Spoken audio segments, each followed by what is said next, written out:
इखलास से कुर्बानी कराई मर्द मुसलमान इखलास से कुर्बानी कराई मर्द मुसलमान तुम शौक से कुर्बानी करो बंदे रहमान तुम शौक से कुर्बानी करो बंदे रहमान ये सुन्नत है इब्राहीम के ये कुदरत रहमान ये हुक्म खुदा सूरह कौसर में दिया है 10 साल मदीना में ते महबूब खुदावंद भाई दोस्तों बुजुर्ग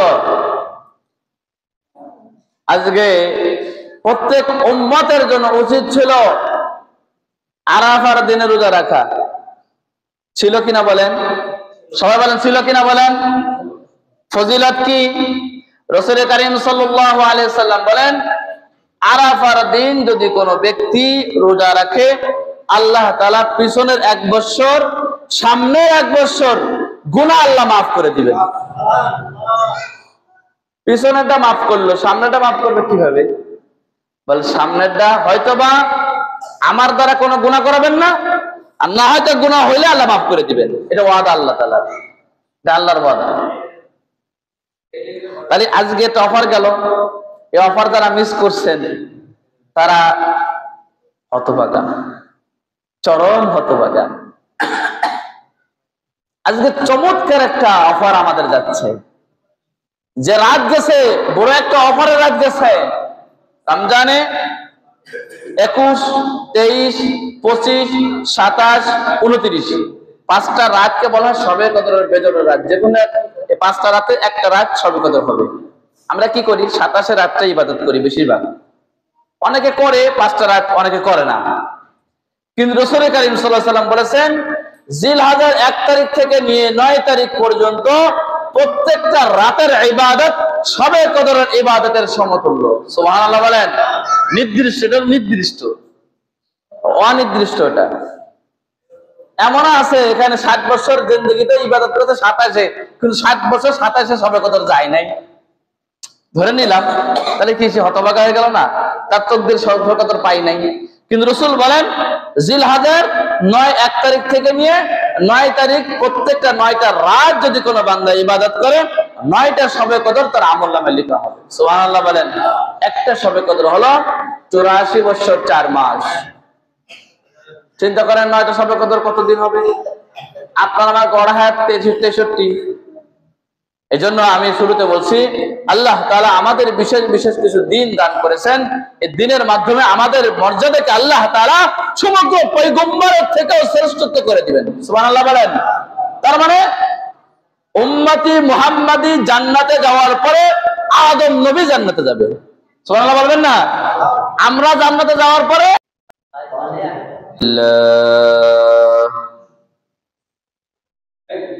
الحمد لله الذي جعل الشمس والقمر بحسبان والنجم والشجر يسجدان وفضل زمانا على زمان كما فضل مكانا على مكان وإنسانا على إنسان ونشهد أن لا إله إلا الله وحده لا شريك له ونشهد أن سيدنا ومولانا محمدا عبده ورسوله أما بعد فأعوذ بالله من الشيطان الرجيم بسم الله الرحمن الرحيم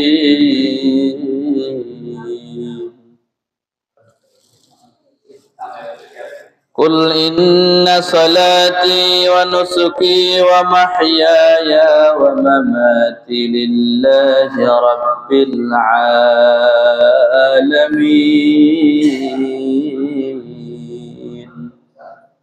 وقال رسول الله صلى الله عليه وسلم من كان له ساعة ولم يضحي فلا يقربن مصلنا أو كما قال عليه الصلاة والسلام.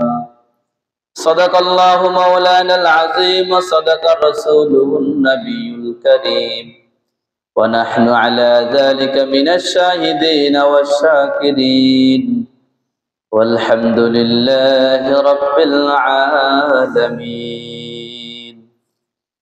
سبحانك لا علم لنا إلا ما علمتنا إنك أنت العليم الحكيم.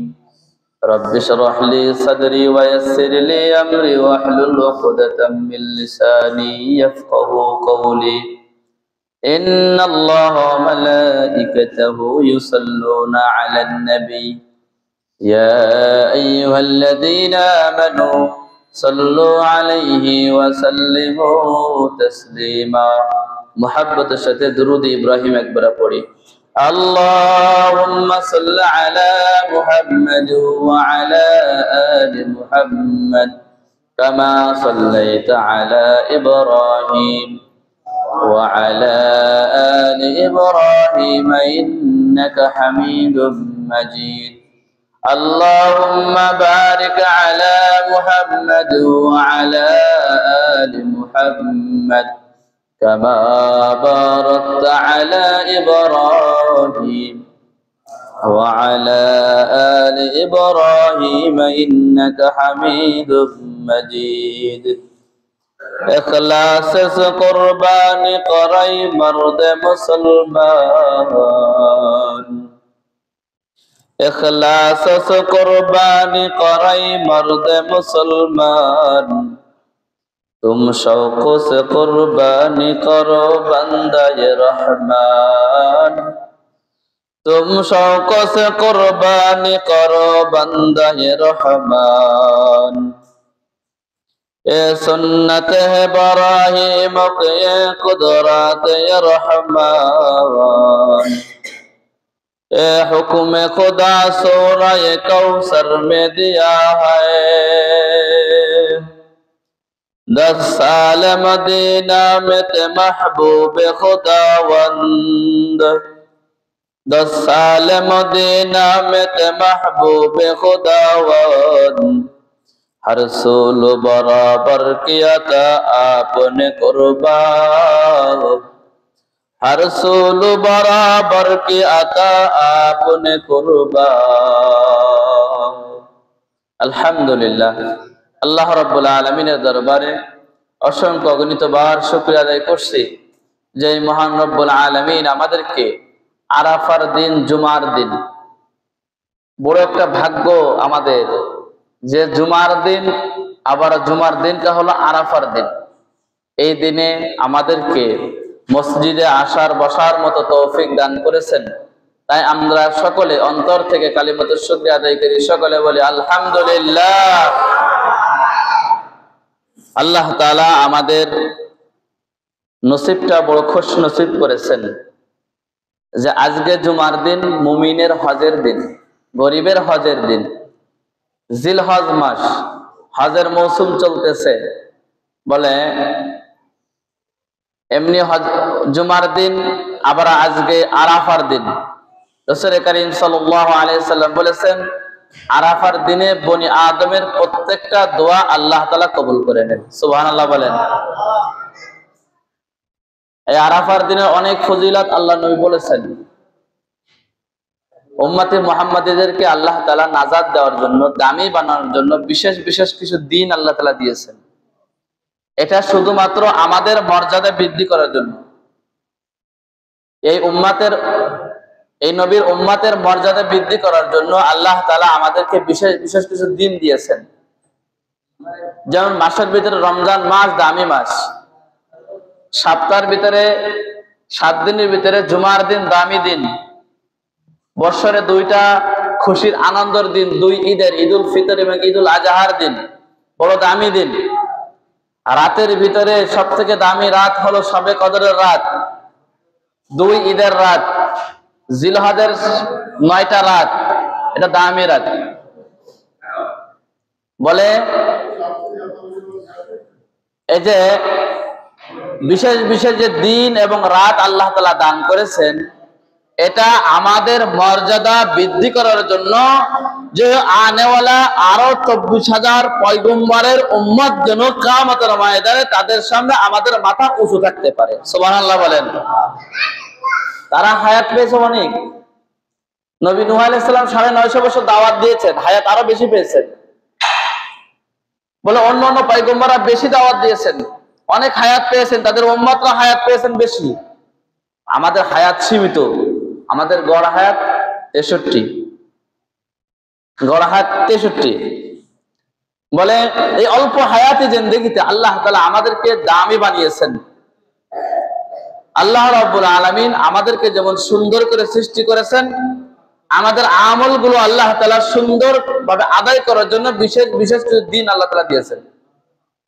যেমন আল্লাহ তাআলা সূরা 3-এর ভিতরে কসম খেয়ে 4টা কসম খেয়েছেন আমাদের জন্য, ওয়াত-তিন ওয়াজ-যাইতুন ওয়া তুরি সিনিন ওয়া হাদাল বালাদিল আমিন। এই 4টা কসম আল্লাহ তাআলা খেয়েছেন। এরপর আল্লাহ তাআলা বলেন, লাকাদ খালাকনাল ইনসানা ফি আহসানি তাকওয়িম। সুবহানাল্লাহ বলবেন না? যে মানুষকে আমি সর্বশ্রেষ্ঠ করে সুন্দর করে আমি তাদেরকে বানিয়েছি। সুবহানাল্লাহ বলেন। আল্লাহ রাব্বুল আলামিন বলেন, বান্দারে পঞ্চ ইন্দ্রিয়কে আমি আল্লাহ তাআলা বানিয়েছি। এই মুখ আল্লাহ তাআলা বানিয়েছেন, এই নাকটা আল্লাহ তাআলা বানিয়েছেন, চোখটা আল্লাহ তাআলা বানিয়েছেন। বলে এই জন্য মানুষের চেহারা সুন্দর। দুনিয়া যত মাখলুক আছে সব থেকে মানুষের চেহারাই হলো সুন্দর।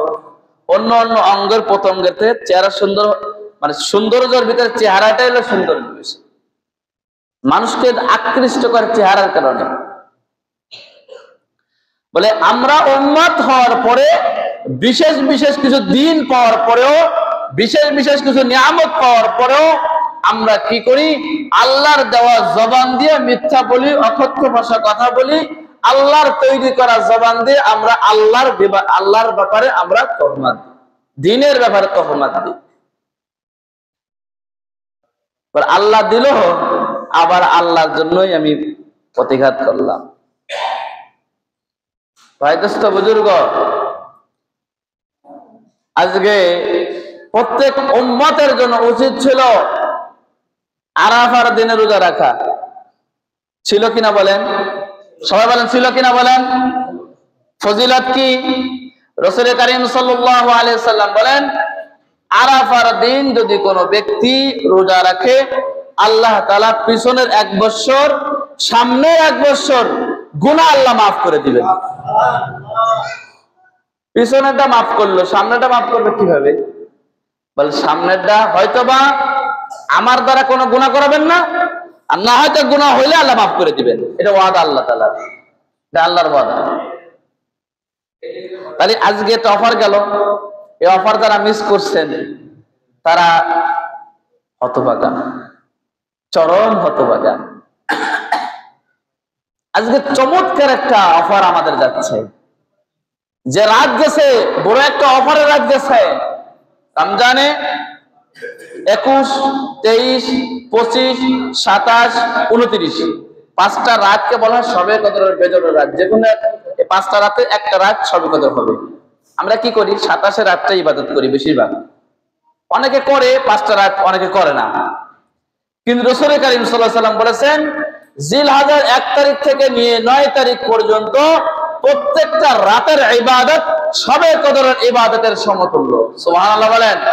নির্দিষ্ট, এটা নির্দিষ্ট, অনির্দিষ্ট। এটা এমন আছে এখানে 60 বছর জিন্দেগিতে ইবাদত করেছে 27-এ, কিন্তু 60 বছর 27-এ শবে কদর যায় নাই, ধরে নিলাম। তাহলে কি সে হতভাগা হয়ে গেল না? তার তকদির শবে কদর পাই নাই। কিন্তু রাসূল বলেন জিলহজের 1 তারিখ থেকে নিয়ে 9 তারিখ প্রত্যেকটা 9টা রাত যদি কোনো বান্দা ইবাদত করে 9টা শবে কদর তার আমলনামায় লেখা হবে। সুবহানাল্লাহ বলেন। একটা শবে কদর হলো 84 বছর 4 মাস। চিন্তা করেন 9টা শবে কদর কতদিন হবে? আপনার আমার গড় হায়াত 63। এজন্য আমি শুরুতে বলছি আল্লাহ তাআলা আমাদের বিশেষ বিশেষ কিছু দিন দান করেছেন।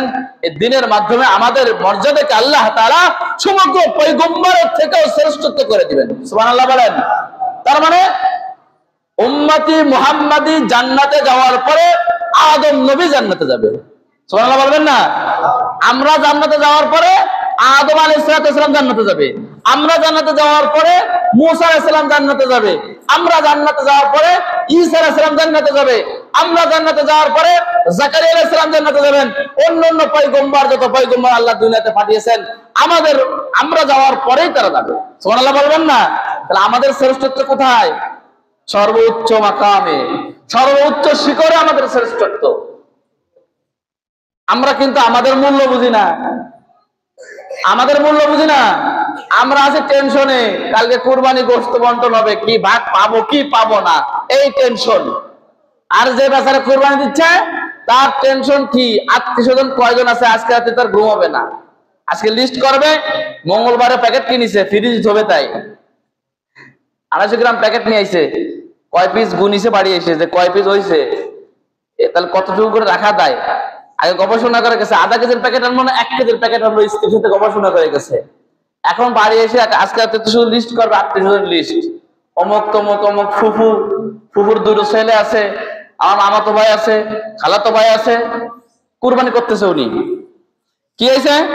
এই 9টা দিন আল্লাহর বান্দা এক ওয়াক্ত মসজিদে পাচ্ছি না, ফরজ নামাজে উনি ওয়াজিবের জন্য খুব পেরেশান হয়ে গেছে। উনি গোশত বন্টন করতে হবে, মুস্তাহাব 3 ভাগ করতে হবে, এ না করলে তো জান্নাতে যাওয়া যাবে না। 5 ওয়াক্ত নামাজ পড়া ফরজ, কুরবানি বছরে একবার করা ওয়াজিব। আপনি ওয়াজিব আদায় করতে যে ফরজ ছেড়ে দিয়েছেন, এমন আল্লাহর বান্দা এখানে আছি। আমরা কুরবানি করতেছি, 1 ওয়াক্ত নামাজ পড়ি না, ওই কুরবানি হবে না। ওই কুরবানি কি হবে? যার নামাজ নাই তার কুরবানি নাই, যার নামাজ নাই তার কি নাই, যার ঈমান নাই তার জান্নাত নাই, যার ঈমান নাই তার কি নাই, জান্নাত নাই। আচ্ছা, একজন হিন্দু যদি সারা জীবন আল্লাহ আল্লাহ করে, যদি ও ঈমান না আনে, যদি আল্লাহ আল্লাহ করে, যদি সুবহানাল্লাহ সুবহানাল্লাহ বলে, ও কি জান্নাতে যাবে? কি যাবে? ও না। কারণ কি? ওর ঈমান নাই। রাগ করেন, বেজার হন, কোরআন হাদিসের কথা বলবো। মসজিদে রাখবেন কি ছেড়ে দিবেন আপনাদের ব্যাপার। যার ঈমান নাই তার জান্নাত নাই, যার নামাজ নাই তার কুরবানি নাই। কুরবানি নাই। কুরবানি সহি হওয়ার জন্য 4টে শর্ত। কয়টা শর্ত বলেন? মুখস্থ করে নেন, মুখস্থ আপনারা মুফতি হয়ে যান আজকে। 4 শর্তে কুরবানি সহি হবে, এর বেশ কম হইলে কুরবানি সহি হবে না। 1 নম্বর, কুরবানির টাকা, পশু ক্রয়ের টাকা হালাল হতে হবে। 1 টাকা 8 আনা যদি 25 পয়সা, 1 পয়সা যদি হারাম টাকা হয়, কুরবানি গোষ্ঠী সহ বাতিল। কি বাতিল বলেন?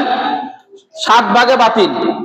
আমার 1 পয়সা 1 টাকার কারণে, হারাম টাকা ঢোকার কারণে আমার আরো 6 জন কুরবানি বাতিল। আমারটা তো গেছে, তারও গেছে। এজন্য 1 নম্বর হলো হালাল টাকায় কুরবানি পশু ক্রয় করা।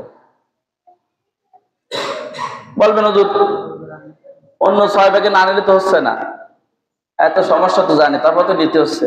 কে তার নিতে হচ্ছে? আপনার গরু দিতে হবে, এমনকি ফরজ যাবে নাকি? একটা খাসি দেন 5000 টাকা দিয়ে কিনে, 20,000 টাকা গরু না দিয়ে আপনি খাসি দেন 5000 টাকায়, এটা ইখলাস হবে। কুরবানি করবো কার জন্য বলেন? সবাই বলেন না, কার জন্য কুরবানি করবো? ইন্না সালাতি ওয়া নুসুকি ওয়া মাহইয়ায়া ওয়া মামাতি লিল্লাহি রাব্বিল আলামিন। আল্লাহ বলেন, ওগো নবী আপনি বলে দিন, ইন্না সালাতি, নিশ্চয় নামাজ আমার জন্য, আল্লাহর জন্য নামাজ, অনুসুকি, নিশ্চয় কুরবানি আমার জন্য, ওয়া মাহইয়ায়া এবং হায়াত আমার জন্য, জীবন আমার জন্য, ওয়া মামাতি আর মৃত্যু আমার জন্য। কার জন্য বলেন? আমার হায়াত কে দিয়েছেন? আমার মৃত্যু দেবেন কে? আল্লাহ তাআলা দিবেন। এজন্য নামাজ আল্লাহর জন্য হতে হবে, কুরবানি একমাত্র কার জন্য হতে হবে? কুরবানির পশু ক্রয় করলাম, উচিত হলো 5 ওয়াক্ত নামাজ জামাত আদায় করা। বেশি বেশি নামাজের পর নফল পড়ে পড়ে চোখের পানি ফেলায় আল্লাহর দরবারে হাত তুলে দিলে দোয়া করা, আল্লাহ আমি পশু ক্রয় করেছি, তুমি সম্পদ আমাকে দিয়েছো, ও মালিক কুরবানি করার নিয়ত করেছি, পশুও ক্রয় করেছি, কবুল করার মালিক আপনি। আমি আপনার জন্য কুরবানি করব রে মালিক। এই বলে বলে চোখের পানি ফেলা ফেলা কুরবানির দিন রাত পর্যন্ত আল্লাহর কাছে কবুল করায় নেওয়া, এটা হলো ইখলাসের, এটা হলো তাকওয়া, এটা তাকওয়ার আলামত। আর আমি কি করি, গরু একটা কিনে বিলি ঘন ঘন যায়, জামাই জনকে খবর দিছিস, মাই আয় বড়টাই দেখে যা, গরু একটা কিনেছি 80,000 টাকা দিয়ে, বিশাল গরু 1.5 লাখ টাকা দিয়ে কিনেছি, ও তো শহরকে একটু দাওয়াত দিস, আর সবাই নিয়ে আসি, নাতি বুদ্ধজনকে বাকি থাকেন না যেন।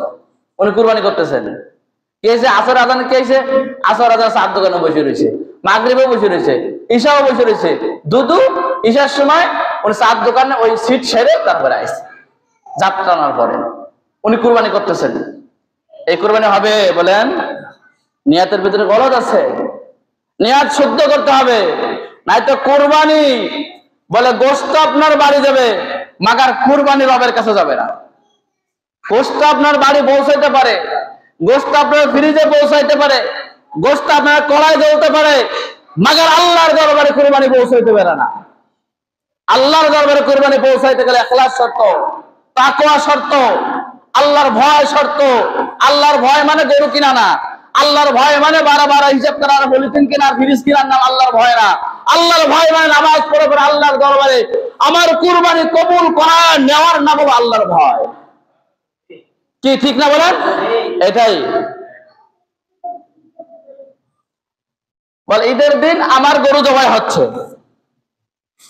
জবাই পরে কি করতেছে, গরু জবাই দিয়ে করছে, তোরা লোক ঠিক করেছিস 4 জন, তোরা এই কর, আমি একটু মোটরসাইকেল একটা গুলি দেশে বন্ধু বান্ধব আড্ডা দিয়ে আসি, একটু মোংলার দিতে ঘুরে একটা গুলি দিয়ে রামপাল হয়ে চলে আসবো, মোটামুটি বিকাল 3টে বেজে যাবে, তোমরা একটু তরতিব করে দিও।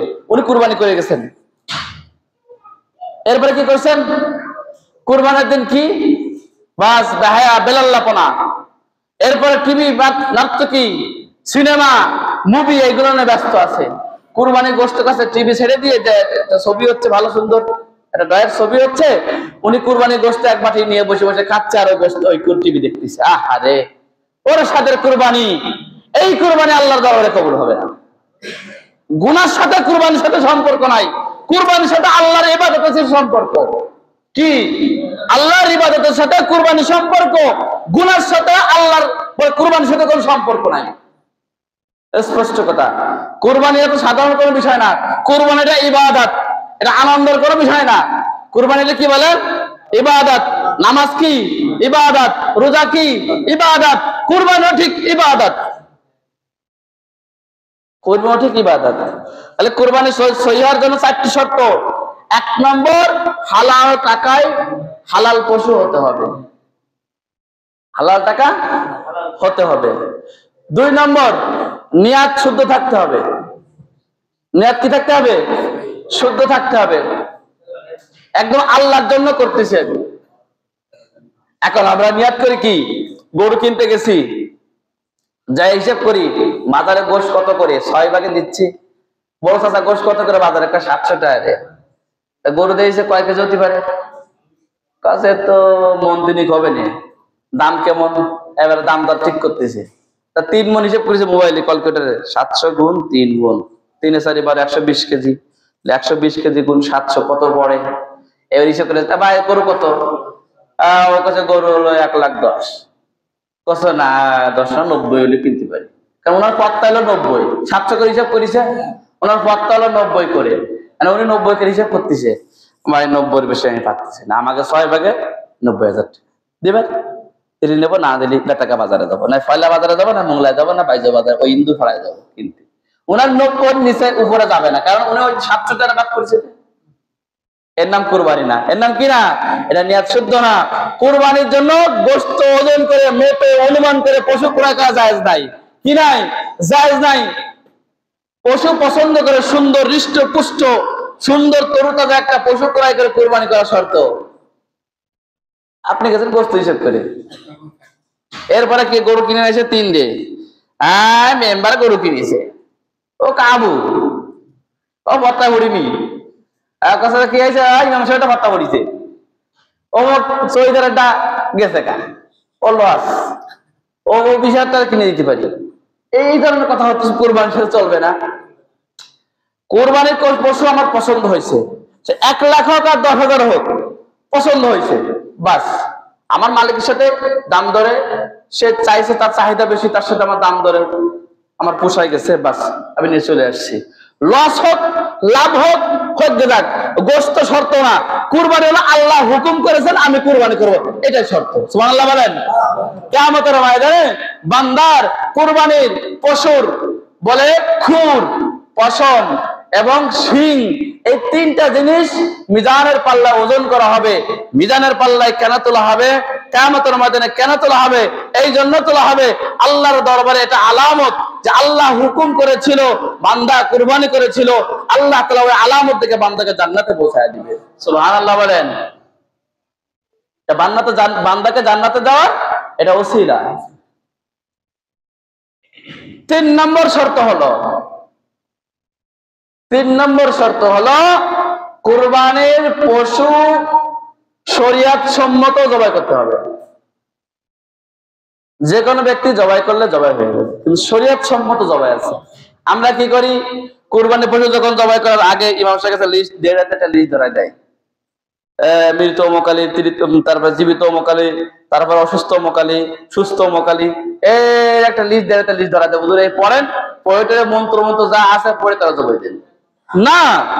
সবাই তো নিয়াত করে তো পশু ক্রয় করছেন, কি তাই না? তাহলে আমার লিস্ট ধরা দেন কেন? আল্লাহ কি আপনার নিয়াত শুনে নাই? মনে কই শুনেছে? তাহলে লিস্ট ধরা দেন কেন? এই মাসে একটা পড়ে দেন, উনি পড়ে। আচ্ছা আমি বলি, নাউজুবিল্লাহ মিন যালিক, আল্লাহ তো, আল্লাহর ভাষা আরবি, আল্লাহ সবকিছু নাযিল করেছেন আরবিতে, রসুলের ভাষা আরবি, রসুল হাদিস বলেছেন আরবিতে, সবকিছু আরবি, তখন তো বাংলা ছিল না। নাউজুবিল্লাহ মিন যালিক, বাংলা করলে কে বুঝবে না? নাউজুবিল্লাহ মিন যালিক।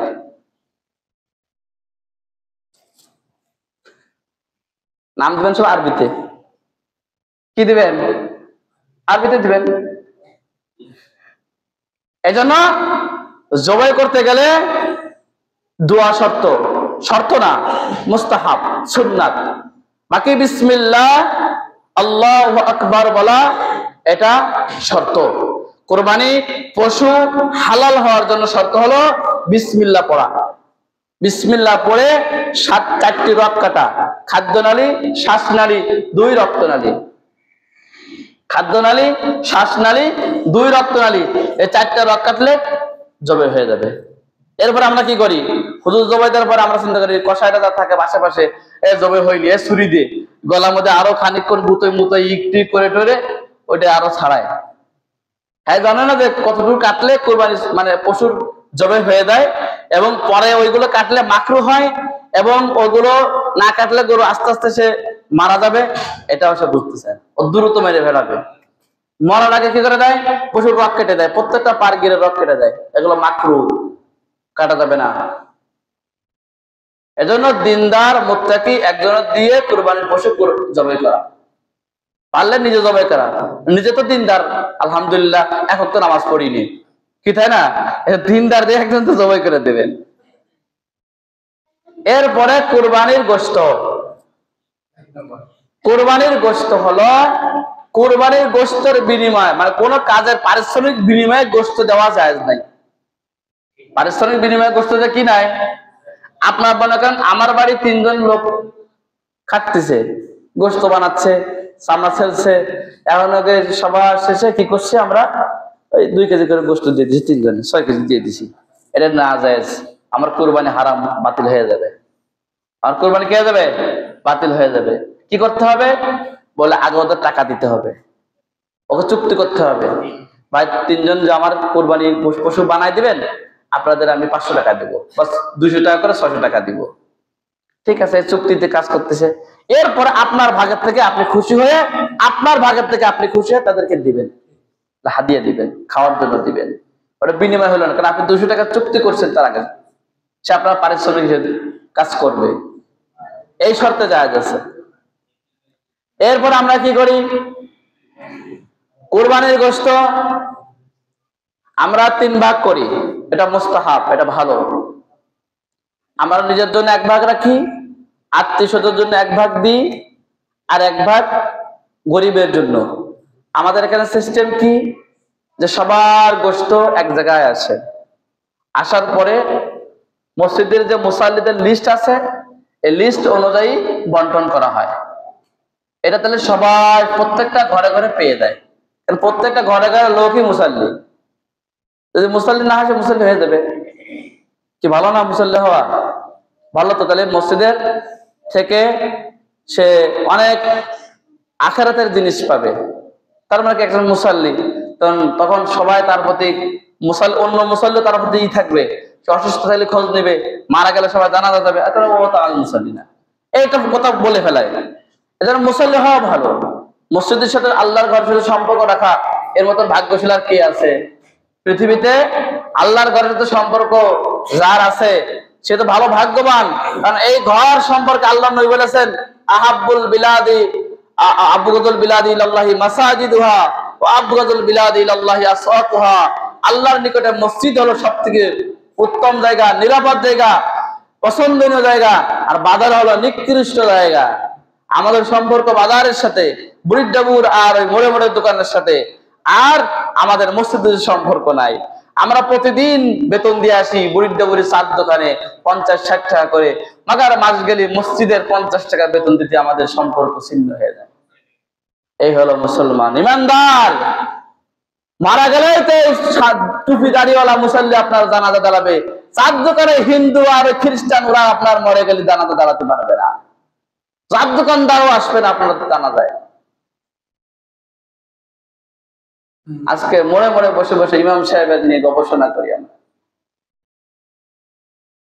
আফসোস লাগে ওই ব্যক্তির উপরে যে জানাজার ইমামতির মুসাল্লা দাঁড়াবে, তার জন্য চোখের পানি ফেলে রবান্দরে পড়বে, আল্লাহুম্মা গফিরলি হাইয়িনা ওয়া মাইয়িতিনা ওয়া শাহিদিনা ওয়া গায়িবিনা ওয়া সাগীরিনা ওয়া কাবীরিনা ওয়া যাকারিনা ওয়া উনসানা, আল্লাহুম্মা মান আহইহি আলাল ইসলাম ওয়া মান তাওয়াফাইতু মিন্না ফাতাওয়াফাহু আলাল ঈমান। যার জন্য দোয়া করবে সেই ব্যক্তির জন্য মনে মনে 10 জনের সামনে গীবত আর শিকায়াত আর দোষ চর্চা করতে থাকে। এর মতন আফসোস আর আছে কি? আছে বলেন? কবরে রাখার সময় বিসমিল্লাহি ওয়া আলা মিল্লাতি রাসূলিল্লাহ পাবলিক একটা বলতে পারবে? যে পাবলিক সাথে গবেষণা করেন, তার আপনার মারা গেলে আপনার দোয়া করার শক্তি তাদের নাই, তাদের সে জবান নাই, তাদের জবানে দোয়া আসে না, অন্যের গীবত শিকায়াত আসে। এগুলো বাদ দেন, এগুলো ছেড়ে দেন,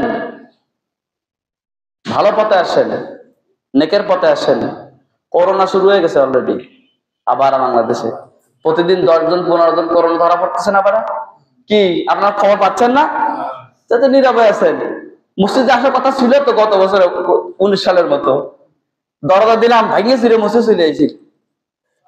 আমি বলি যে পুলিশ কলাম বলে গেছে আমরা দেখবানি, আমার তো তুলে নিয়ে যাবে না, নিয়ে যা দেখে যাক, আমার সালাম দেওয়া যাবে না, কারণ করোনা যে বলা ধরেছে যে মরে যায় কি জবাব দিব আল্লাহর কাছে? করোনার ভয় উনি মসজিদে আসছে, করোনা কলা মারা যাচ্ছে। আসেন, করোনা ভয়ও আসেন, অসুবিধা নেই, আসেন, আস্তে আস্তে ইমান ফেরে। আল্লাহ তাআলা আমাদের সকলকে কবুল করেন, বলেন আমিন। এই জন্য যতদিন বাঁচেন 5 ওয়াক্ত নামাজ পড়বেন, আপনার সম্পদ হিসাব করে করে যাকাত, ফিতরা, কুরবানি, হজ ফরজ থাকলে হজ করবেন, দ্বীনের পথে থাকেন। অন্যের নিয়ে গবেষণার প্রয়োজন নাই, সমালোচনার প্রয়োজন নাই, কি পালাম না, কি দিল না, কি হইল না, এই নিয়ে কোনো গবেষণা নাই। মনে থাকবে না আপনাদের? আপনারা কবরের চিন্তা করেন, আখিরাতের চিন্তা করেন। যেখানে আপনার চিরস্থায়ী থাকতে হবে। দেখেন কবরের পাশে 24টা ঘন্টা আমি থাকি, আমি জানি কবরের খবর, আমি জানি কবরের খবর। এই উলামা একরাম ছাত্ররা জানে কবরের খবর। এত বৃষ্টি, এত তুফান, এত ঝড়, এই যে শুয়ে আছে, সেখান থেকে উঠে আসতেছে না, শুয়ে আছে সেখানে। এদের অস্তিত্ব নাই পৃথিবীতে। আপনি আমি থাকবো না, অস্তিত্ব থাকবে না। এজন্য আপনাদেরকে অনুরোধ করে বলি, বাবা, যে কদিন বেঁচে থাকি সবার সাথে মিলেমিশে যেন থাকতে পারি, সবাইকে ভালোবাসতে পারি। আমি মারা যাওয়ার পরে যেন সবাই আমার জানাজায় চোখের পানি ফেলাইতে পারে। এমন জীবন তুমি করিও গঠন, মরণে হাসিবে তুমি, কাঁদিবে ভুবন। তুমি হাসবে কারণ তুমি তো জান্নাত পেয়ে গেছো, তুমি তো তোমার আনন্দ, কিন্তু তোমার হারায় এই পৃথিবীর মাখলুক তোমার জন্য কাঁদবে। এমন জীবন গঠন করতে হবে। পারবেন না ইনশাআল্লাহ? আল্লাহ তাআলা আমাদের সকলকে আমলের তৌফিক দান করেন, আমিন। মৃত ওলি ফকিরের জন্য দোয়া চাওয়া হয়েছে, আল্লাহ তাআলা তাকে জান্নাত